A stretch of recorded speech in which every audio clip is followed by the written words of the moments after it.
The forgotten map of the body. Have you ever touched a point on your body and felt something shift?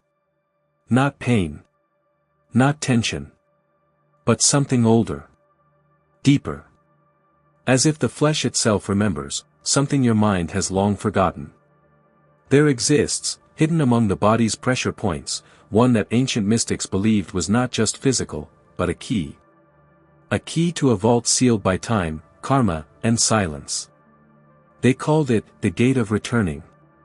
A sacred node said to unlock the echoes of lives lived long before this one, to awaken karmic memory embedded deep in the etheric layers of your being.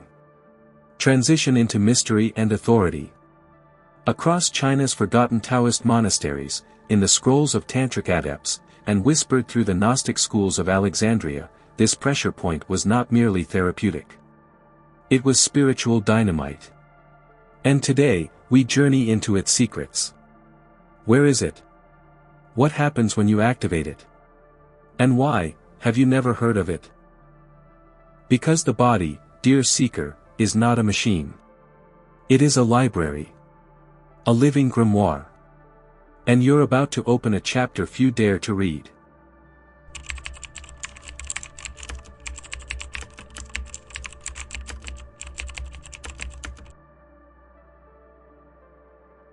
The pressure point we speak of lies not in plain sight, but in the whispering borderlands between muscle and memory.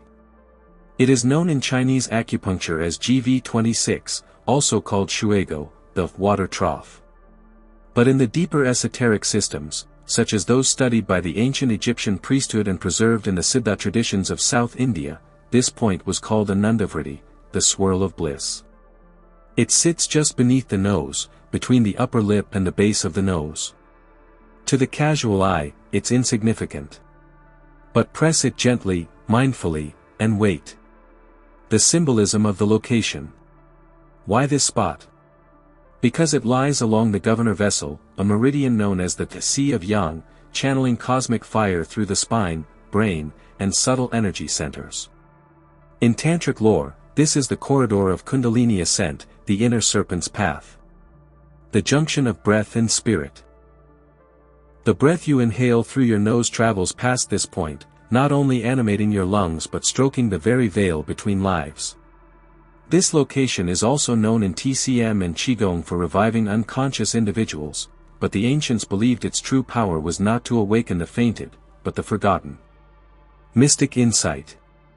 Mystics claim that by stimulating this point, especially during meditation or breath retention, one could unlock karmic residues trapped in the subtle body, psychic imprints from past incarnations, ancestral echoes, and long-lost soul agreements.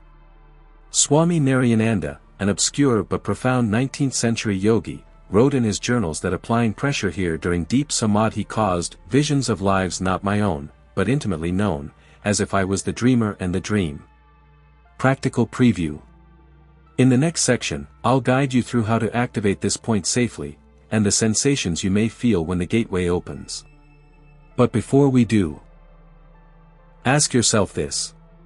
If you could remember who you were, would you still be who you are?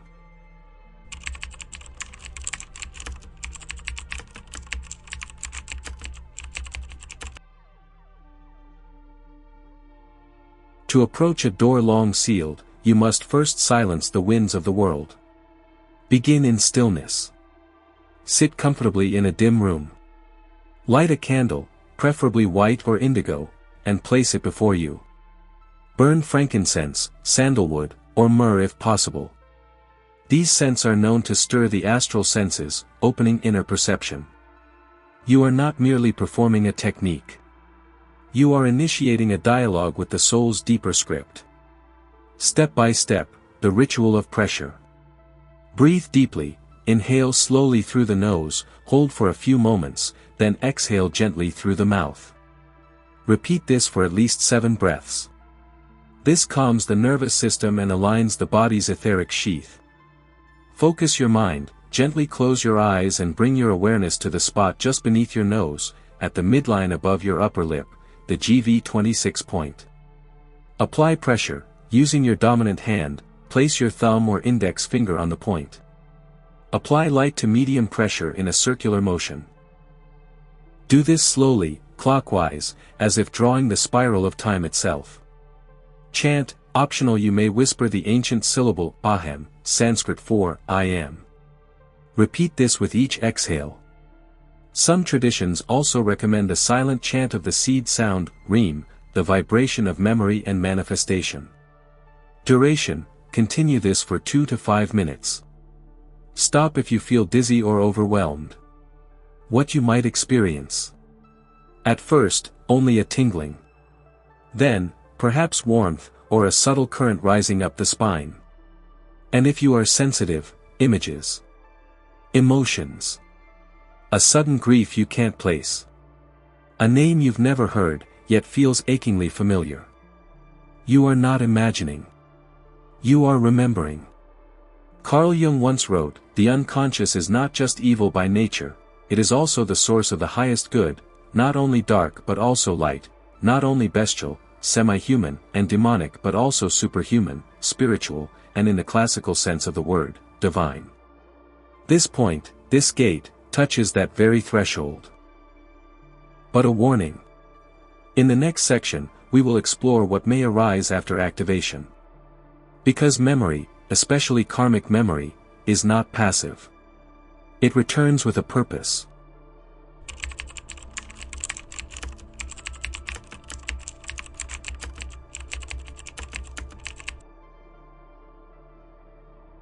The past is not dead.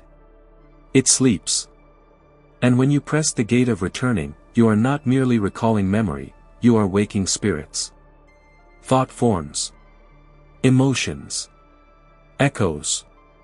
The forgotten lives begin to knock. What might surface? In the hours, sometimes days, following the activation of GV26, many report uncanny shifts. Vivid dreams of lands you've never seen, yet feel you belong to. Meeting strangers who seem strangely familiar, like actors in an ancient drama repeating their roles. Spontaneous emotional releases, laughter, weeping, awe. Often without a clear cause. A sudden aversion or pull toward places, symbols, or languages you never studied. These are not accidents. They are resonant threads from your soul's forgotten garments. Esoteric perspective. According to the Tibetan Bon tradition, the soul, or La, stores not only memories but unresolved contracts. When karmic memory awakens, so too does the momentum of lessons unfinished. A soul may recall a vow made in ancient Babylon. A betrayal in medieval France. A sacred pact sealed under moonlight in a temple now buried by time. You are not just touching energy, you are peeling back the veil. A word of caution. With great remembrance comes responsibility. Do not treat this practice like a parlor game or a thrill. The mystics remind us, memory is medicine when handled with humility, but poison when pursued with pride.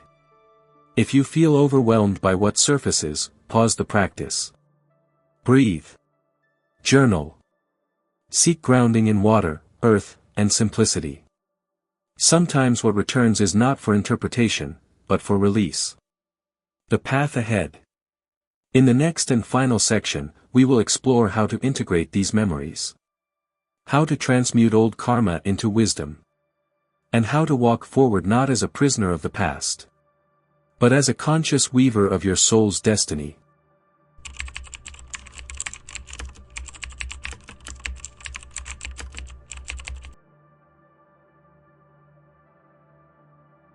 When the echoes of past lives stir, the question is not why they return, but what will you do with them now? Because memory is not just recollection. It is activation. Karmic memories rise not to haunt you, but to offer their final lesson. The kind that liberates. Alchemy of awareness. Imagine your soul as a great loom. Each life, each choice, each vow made beneath starless skies, a thread. When you awaken these threads through the gate of returning, the loom begins to spin again. But now, you are the weaver. No longer tangled in forgotten knots. The Buddhist sage Padmasambhava taught that memory, when fused with awareness, becomes wisdom. And wisdom is what purifies karma, not ritual alone. So what does this mean for you, seeker? Practices for integration. Dream journaling. After activation, keep a notebook by your bed. Record dreams immediately. Patterns will emerge. Names, symbols, colors, these are glyphs of your deeper self speaking in its native tongue. Mirror gazing. By candlelight, look into your own eyes. Hold the gaze. Allow the shifting images to form. Some report seeing other faces, reflections of past incarnations. It is not illusion. It is recognition. Walking in nature. Spend time in forests, by rivers, or in silence under open sky. Nature recalibrates. The earth is a witness to all your lives. It remembers you when you forget yourself. Forgiveness rituals. If emotional burdens surface, offer forgiveness, to others, and to yourself. Write letters you never send. Burn old names on paper. Water your soil with tears if they come. Release is a sacrament. Closing revelation. You were not born for the first time. And you will not end after this one. But what you choose now, with eyes open, breath steady, soul aligned, can ripple across your past and future selves alike. Touch the point. Remember. Release. Reclaim. This is the secret of the ancients. Not to be trapped in your karma, but to transcend it. You have the key. Now walk through the gate. If this teaching stirred something within you, then it was meant to. Subscribe for more sacred knowledge.